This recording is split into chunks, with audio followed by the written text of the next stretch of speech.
حيسي حاجك قرصونيو حالكا تحصونا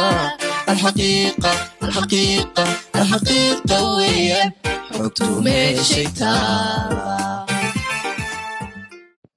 ورور السلام عاو هير سومالان قلبد واحد شبيشي دولة السومالان ايش كفرن government arintaasan doonaya inaan isirdu taago iyadoo 8 bilood reer Somaliland iyo shacabka ay dawladda u sheeganayaan ay ku hayeen dawladdaasi dhibaato iyo niyad jab oo cadawgoodii oo dhan ka baqan jiray dawladdii hore oo dhan ka horreeyay ay ku soo daayeen oo wixii ay u qabeen qaranka Somaliland dee gudaha un la soo galay ileen kamay tanaasulini oo dadku yaaban yahay oo dariiq kale inay hayaan dawladdani ee dadku wada arkayo dariiqii saxda ah ee laga beedho mid kale oo qaldan ay hayaan dadku wada arkayo ayaa dawladaha ayna danaynaya danaha inaga leh ay soo dabaaleen culays saareen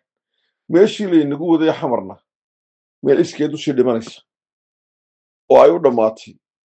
oo dhaqaale laga goostay oo kuwii masaasada afka ugu hayay ee midowga Yurub iyo Ingiriiska iyo Mareykankuba ay ka gaabsadeen dhaqaalahoodii oo sii siqirayso in qolada afka duubataaba ay la wareegto arrintoodu marayso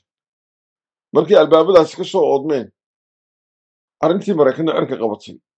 reer Somaliland yididiila gashay laakiin maanta ayay yididiiladii dhabarka iska jibisay kuwa dawladda inoo sheeganaya ninka la yidhaahdo in Cabdiraxmaan Sheekh Bashiir wuxuu dawladda cirra u magacowday ergi aan la garanayn wuxuu ka ergeynayo iyo shaqo uu hayo ninkaasi xafiis buu ka furtay meesha la ramasallaahi xaraanada imika noqotay xafiiskaa dad baa ka shaqeeyaba qaarkood aan reer Somaliland baahayn oo ajnabi ah oo Soomaalida kala ah xafiiskaasi waxa loo qabto shaqo uu qabto wuxuu inoogu filan yahay lama yaqaano laakiin maanta caddaatay oo lagu soo dhaweeyey kuwii nala dagaalamayay ninka ayna warfaa ee uu ku soo dhaweeyey xafiiska wuxuu ka soo horjeedaa arrinta Mareykan iyo Somaliland arrinta Mareykan iyo Somaliland itisaamna waa ka soo horjeedaa iyo daamushid iyo waxa wada socda ee xulafada ah Soomaaliya oo dhammaan ka soo horjeeda iyadoo xaaladaas maanta jirto sababta xafiis Somaliland u furan oo dawladda cirro u magacowday oo digreeto lagu magacaabay oo budget leh uu u soo dhaweynay ciddii qadiyadeena ka soo horjeeday arrinta dee waa laba aris qabanay waxbaan idinku maqannahay iyo tiraaf baan raadinaynaa iyo amni baanu ka shaqaynaynaa waa laynagu soo duulayo iyo kuwii nagu soo duulay baan soo xaraysanaynaa weliba xafiiskii la furay kusoo dhaweynaynaa dee xafiisku shaqadii uu hayay maanta bay noo caddaatay inuu dhinacan kale u shaqaynayo isma qabanayaan oo nama odhan kartaan wuxuuna ka shaqaynaya ninkaasi wax wanaagsan Somaliland buu shaqaynaya waayo dee wuxuu ka shaqeeya waa la yaqaana duwarkiisu cad yahay weeyaan sidaa Ilhaan Cumar noola dagaalamayso nin noola dagaalamayo buu dee ahaa oo caddaysta warkiisa oo wuxuu qoray iyo ficilkiisa oo dhan dee la og yahay la hayo haddaba waxaan leeyahay inaad saamajiida iyo shanqartirasho kala dah waa taa boorame falalka khatarta lagu qabtay ee dhagarta leeno Soomaaliga lagu qabtay labada dhanbana waa laga soo galo labada dhan midna uma noola labada xuduudood ay ku taalo taa Jabuuti iyo tan kale ee kilku labaduba maanta way laga soo horjeedaa oo arrintan aynu ku soconaa laga soo horjeedaa oo ay midna aanu ogolayn waxa la sheegayaa oo kale in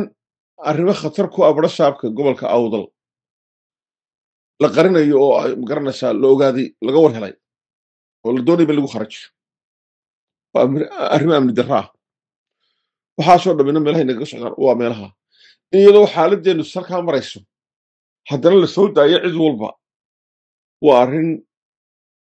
niyad jabinaysa ciidamada amniga shacabka Soomaaliland dalkooda ilaashanaya dowladnimada haddaba waxaan leeyahay nimankan meesha qabsaday waxay doonayaan inay sidii ay isugu wadeen xirsiiyeen xash oo laba dariiq la haysta inay dowladaha danaha ay naga leena isugu wadi karaan bay caqligoodu haystaan dowladaha warxina xaashiyo xirsi iyo dowladuhu waa kala gaar iskumana wadi kartaan haddaad doonaysaan Djibouti iyo Imaaraadka iyo Ethiopia iyo Muqdisho isku wadaan adeer ma yamshi ma soconayaan haddaad doonaysaan Gaza iyo Imaaraadka isku wadaan ma soconayaan haddaad doonaysaan Turkiya iyo Mareykanka isku wadaan ma soconayaan ha u qaadanina xirsiyeena xaashiya isku wadeen Somaliland waxaan leeyahay isku furantii way dhaafto waa isku fata haddii dee waa aragtaan gaariga cidda nagu wadaa 8 bilood 8 duqadood ayay u geysatay dee intaanay nagu qallibin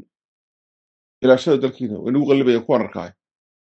oo gacanta uma fadhideen daacadna maaha haddii daacadiin cadowgeena kuma soo dhiiradeen war ilaashada dalka intaan ku gaarayno waxaan kaga baxayaa reer Somaliland ninka Xamse Warfaa ee maanta caasimadii Hargeysa lagu soo dhaweeyay wuxuu la mid yahay Ilhaan Cumar Hargeysa lagu soo dhaweeyay dowladdii hore Mareykan ee madaxweynahankii ka horreeyay ayuu la shaqeynayay arrinteeni Mareykanka ka socotay uu la dagaalamayay xilligaa hore ee dagaalka la saameeyay ka dhacay halka Ilhaan Cumar ka ugu jirto dagaalka kaga jirto ayuu isagoo dowladdii u shaqeynaya kaga jiray Mareykanka maantana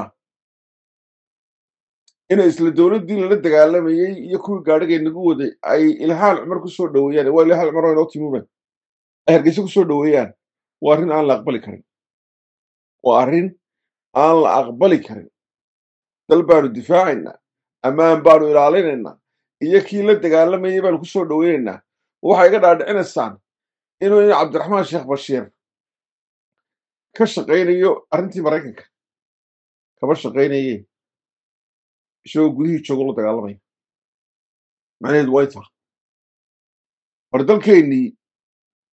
cadowga dibadda waxay nagaga dara kuwa dowladda u shaqeynaya ee ay dowladdu magacowdeen warbal inaynu ku gaadhiyeen kaleba alla ogey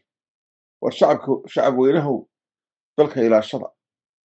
oo ha ku hadlaynina isodhina dowlad daacadaydu ku wata waayo iyadii baaba laga nabadgeli laha iyo dee 3 fadhidood 5 dowladooda ixtisaabka baa dhex fadhida daamshidiidka baa dhex fadhida Soomaaliya dhex fadhida waa kuwa inamadii yaryaraay ee u heesi jiray qarankeena 8 bilood horteed anagu xamar dooni mayna lahaa calamada kale intay qaateen lacagtii saddexgalka la soo siiyey ee ay gudihii Hargeysa calamaha aynaan lahayn lagaga dhex dabaaldegayo ee nimadeena dhalinyarada la wada dhiibay halka kuwii kalena qadiyadu weerar ah oo gardarro ay nagu hayaan oo ay leeyihiin barbaraan qabsanayna war dalka la ilaasho